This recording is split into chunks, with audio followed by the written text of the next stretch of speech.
Maleficent is the modern retelling of the Disney and fairy tale classic Sleeping Beauty. Now, I was a little intimidated and nervous by doing this review, as Maleficent happens to be one of my girlfriend's favorite movies. However, I was glad to find out that the movie did well in most spots. Most of us are familiar with the story of the Sleeping Beauty. However, Maleficent takes a good old-fashioned story and does a little twist.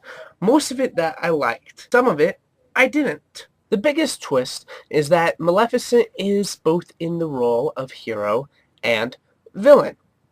And the movie does this very well, actually. So well that it almost completely negates my skepticism that I had going into the movie. I, for one, am not a big fan of the popular trend of classic stories being redone to fit modern tastes because we think that we know how to do these things better than the original authors or inventors or lore crafters.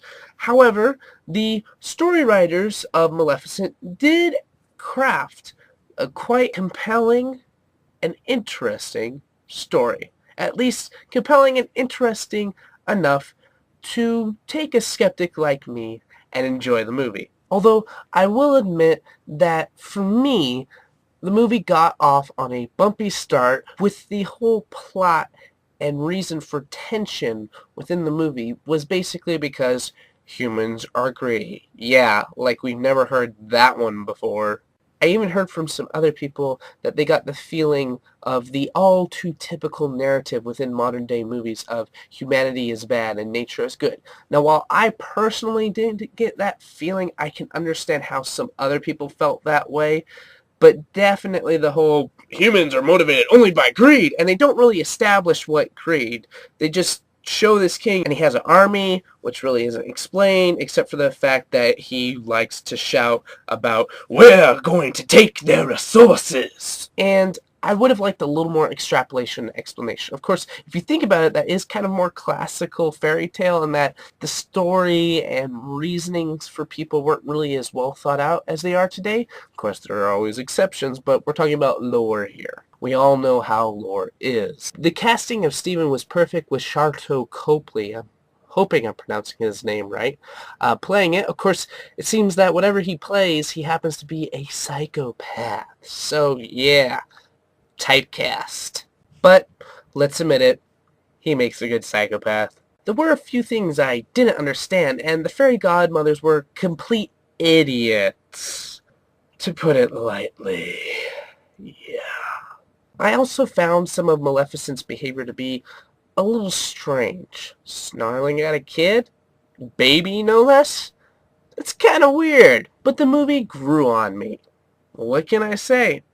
I'm a sucker for redemptive stories. To see Maleficent go from being heartbroken to just being angry to becoming evil, I suppose. I mean, she did tell a girl that she was,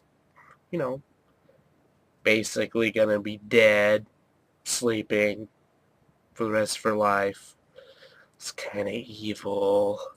To see her go from that to slowly the exterior, the hatred, the anger, the malice, all of it melting away under the force of sheer hope and love was very touching, and it was executed quite nicely.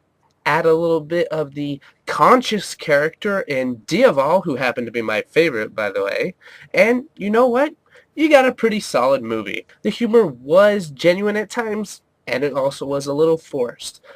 All in all, it was a bit of a mixed bag. But when you take the redemptive story, the fact of Maleficent trying to revoke the curse that she brought upon Aurora, I honestly like the take. And as I said, I am not a big fan of modern renditions to classic stories.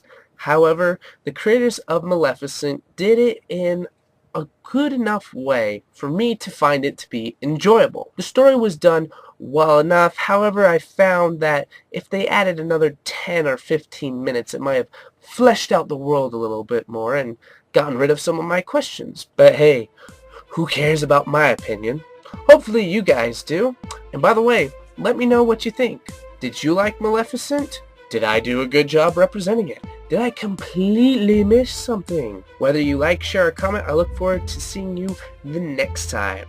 This is the OutcastWriter signing off. There we go.